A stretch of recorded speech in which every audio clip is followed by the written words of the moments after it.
ليه الكلمات دي بيجي معاها حرف اس في الانجليش؟ في كلمات في الانجليش لازم يجي معاها حرف اس، اس البلورال، اس الجمع. ليه؟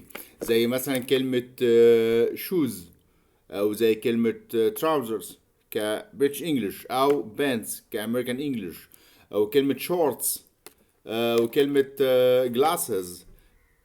ليه كل الكلمات دي بيجي معاها اس البلورال؟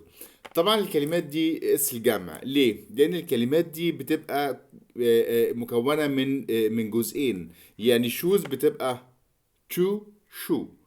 shoe and shoe are shoes plural عشان هما بيبقوا اتنين. والشورتس نفس الحكاية. الشورتس اللي هو الشورت بيبقى برضو two. والجلاسز نفس الحكاية، اللي هي مثلا زي الجلاس او سان جلاسز اللي هي النضارة، او نضارة شمس اللي هي الجلاس العادية، او السان جلاسز. الاتنين بياخدوا اس بلورال. فكرة النضارة عموما لازم تاخد ايه؟ جلاسز لازم تاخد بلورال. ففي كلمات بتاخد دايما تاخد ايه؟ شكل الجمع، لانها مكونة من حاجتين زي بعض. دي لازم تيجي في الجمع، زي نضارة، زي شورتس، زي بنطلون، زي كل الكلمات دي وغيرها شوية كلمات تانية اللي بتبقى مكونة من ايه؟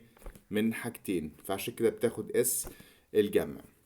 Good luck.